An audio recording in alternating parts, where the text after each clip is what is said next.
Cilic, remember, has won a Grand Slam, and he's raring to go. Very much, I think, like Muguruza yesterday was. He's in the same position. She won a Grand Slam before, and he's won a Grand Slam before, and he's fearless and he's hungry. As coach or player, you have to manage the emotion, and experience can teach you how to do that. John, you've handled it as both. Well, I know this is hard to believe with that opening, which was awesome, but there was someone I played against here, my first 2 Wimbledon finals, who was almost as popular as Roger Federer was, and that was the guy that you see there, Bjorn Borg. And he was going for history at that time, to go for the 5th in a row. So I know what it's like to go up against someone who everyone wants to win. I had the added misfortune, Chris, and I know some of it was my fault, that when I walked out on that court, that I actually was booed.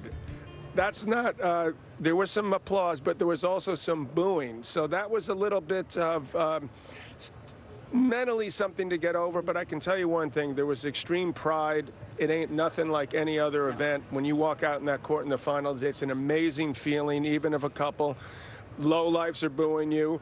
But nonetheless, it's still awesome. And I've also been on the coaching side, which I know Brad's going to talk about a little bit in a couple seconds, with Milos Raonic last year. And it's similar to Cilic, because obviously it's his first slam final. At least Marin's been in one other one. He got a little overwhelmed. He froze up a little bit, and so he's got a lot of people around him trying to figure out a way so that doesn't happen when he plays Roger. I call it the quiet before the storm, but in the coaching, John, the one thing that I try to do, keep it simple. Think about X's and O's. Don't make it about if I win Wimbledon, if I lose Wimbledon. Keep it very simple and what you want to strategize. I did run into Marin Cilic before the match with Bjorkman, who has a very loose attitude, and he looked very quiet, to me, very confident and very relaxed, and I put that on Bjorkman because he has an up personality. Wait till he gets out there. But it can be overwhelming if you're the first-time finalist, and I think you're right. You have to make it simple. Tell your student maybe 1 or 2 things, because, I mean, all thoughts go out of your head when you're out there. 1 or 2, man. Pray a lot. Do a lot of praying. But to your point, John, I would be surprised if anyone booed Marin Cilic, but he is taking a court against somebody who will likely have, what's the percentage, Brad, of the crowd with Federer today? 99.9. I'll give about 1/10 of one, or maybe the bettors. Maybe a few of the bettors are betting on Cilic and his box. That's about it. I think what Cilic does better than Milos, for example, is express himself and show emotion, and crowds react to that, respect that, and respond to that. And I think Marin will be helped by that. When they see effort, I mean, we all want to win. There's no question about it. But they've got to see you going out guns blazing 110%. Does this one with the hands, you know? I love that one. Yeah. So, well, let's hope we see it. That means at least this match will be close. He is playing a very beloved champion all around the world. As Tom Rinaldi joins us now, Tom is at center court. Tom, this is Federer's 19th Wimbledon, and if he wins today, he'll be the oldest man ever to do so. How is he doing it seems to be the biggest question in tennis circles now. It is. It's been an open question and a point of fascination throughout this fortnight. This will be Roger Federer's 29th major final. As you mentioned, Chris, his 11th happening here. And how well he's playing has almost been eclipsed by how long he's been doing it. I don't think of the age so much, you know. I'm just happy my body allows me to play at this level again, you know, after last year's difficult year. And it's been a long time. If I think back to 2003 when I won here for the first time, you know, that I get an opportunity again is amazing. 2012 winning that. The last time I won Wimbledon was super special. It also got me back to world #1, and this, I guess, if I were to win this one this year, would also again put me back in a good race position with Rafa for world #1, which would be super exciting for the rest of the year. But I see it more as an isolation of just hopefully I'm not going to play a horrible final. I just hope it's going to be a good one and that I'm going to play great tennis.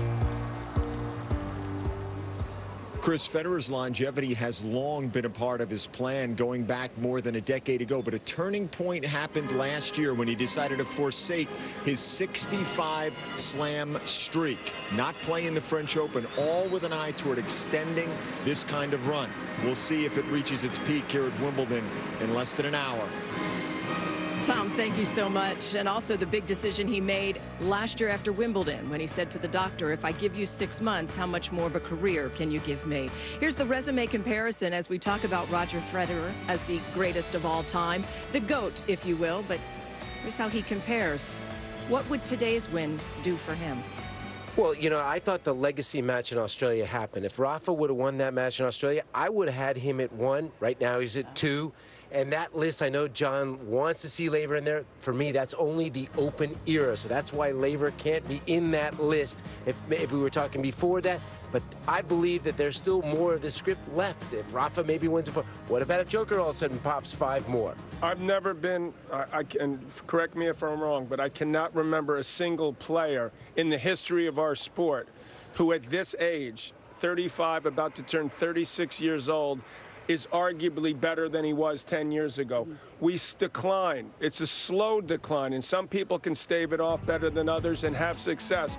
But you come up and name someone, please, that's actually gotten better, that could do what he did in Australian Open. Do we have Brad? Tom Brady. Tom Brady. I'm talking about tennis. Okay, he's a guy older, but athletes. He's got help. See, he doesn't have any help. Look, he has no teammates. Tennis players are better than they were in our day. I mean, the technology is much better. I mean, they're taking care of their bodies much longer. They can afford to have 5 people around them that, you know, physios and massage therapists and you didn't have all that? No, I did. I actually did not have all that. So, really? I mean, there is more longevity. I don't like comparing. I'll give you one player. Okay, can I just finish my sentence? I don't like comparing. Sorry, but you'll have your turn. I don't like comparing champions of different eras because when you look at Bjorn Borg or you look at John or you look at Rod Laver, you look at Steffi Graf. Is Serena a better, a greater champion than Steffi Graf? I mean, tennis, the level of tennis was different in those days. You're as good as your opposition. You're as good as your opponent. So it's just at a much higher level nowadays. He can't say Wawrinka, by the way. Now you can say what you want to say. As long as he doesn't say that, because he wasn't that good. Go ahead, so Brad. tell me. What are you going to say? Serena Williams winning the Australian Open the way she's playing at 2 months pregnant. I mean, that's pretty awesome. I mean, that's and how pretty about awesome. that? Fed and Serena born 2 months apart. Yeah, Same it's year. a remarkable era, and it is, Chrissy. It is. It's difficult in every sport. That's why it's water cooler talk, because there's nothing that will ever help you define who was the greatest when you compare across generations. But Roger does have Rafa, and that is unusual to have somebody you can compare to so closely. And it wasn't just Australia, but he went on to pick up 2 other head-to-head wins over Rafa this year.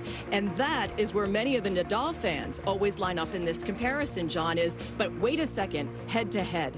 Well, the head-to-head obviously is still fairly one-sided, but as much as it pains me to agree with Brad, that match in Australia is the match that's going to change everything. It's going to be awfully difficult at this stage for Nadal to find his way back in the conversation as for sure being the best. I mean, I put those 2 as the best ever, and I know things can happen. There's no question. But, I mean, how much longer is Roger going to play number 1? How many more times are they going to play? We have to savor each and every one. But 3-1 in the 5th, he beats him there. You got a whole different. We have an entirely different conversation taking place. We need them to play in the finals, the Open. Then they'll have a slam for playing in all 4 final. I would love that more than anything. See those 2 guys playing in the finals. That would be spectacular. But I York. wonder if we're not a victim of the moment right now, because the French Open. Through the French Open, out dropping a set, that was one of the most dominating performances we'd ever seen in Grand Slam play just 3 weeks ago from Rafa, or a month ago from Rafa, and suddenly, we've dropped him a solid number 2. You can't lose to Gilles Muller, though. I'm sorry. I mean, Gilles Muller's a good grass court player, and he's a tough customer. But if you want to be take this greatest of all time thing, you got to beat Muller. And, that's made life easier for Cilic. Listen, the beauty of it is we're going to see them battle it out the next maybe 2 to 3 years. And we're going to see them. And when you get older and when you've played a lot of tennis, you're going to have those occasional bad losses. We know that as we got older. So you got to excuse that. I had occasional good days. I mean, come on. This is superhuman what Roger's doing. What if he loses today? That's the 5 sets. What if he loses to Cilic? Well, if he loses to Cilic, that would wake some other people up that are, 5 and below and say, hey, maybe I can get something done, instead of falling over for these guys, which is, I think, to a great extent what the other players have done. They've just fallen in line, and you got to battle these guys harder mentally. But he still would be. That doesn't change the greatest of all time rankings. He's Swiss. He's neutral. They root for him everywhere. And the one thing about Roger Federer that keeps him going, I think he's got great balance in his life. If he does lose, he doesn't go to pieces. He puts it behind him, which a lot of champions can't do. All right. Thank you all. Good start to the day. And if Cilic does win, by the way, he's back in the top 5. So it's, the big 4. And Cilic, as we said, coming into the tournament, was one of just a few who could bust Dangerous. through. We're just getting started with a great hour breakfast at Wimbledon. Still to come, we're going to talk about who is Marin Cilic. Also a look back at the Ladies' Championship. Muguruza now has 2 of her 4 titles for a career in Grand Slams. What does that tell us about her? And it's been 30 years since a new tradition started here at Wimbledon, the Cash Climb. Pat Cash in his own words. That is Henman Hill, and that is packed. It's a wonderful scene. Sunday, Championship Sunday at Wimbledon, and we're back right after this.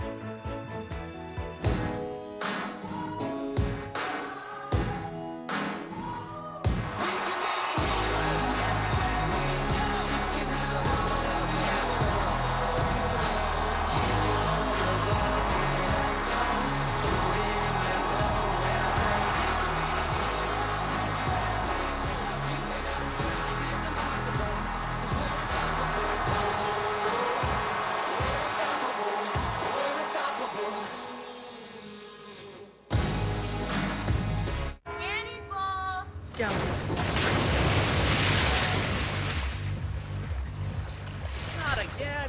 Swan Drive. Seen it, covered it. We know a thing or two because we've seen a thing or two. We are farmers. Bum, bum, bum, bum, bum, bum. Call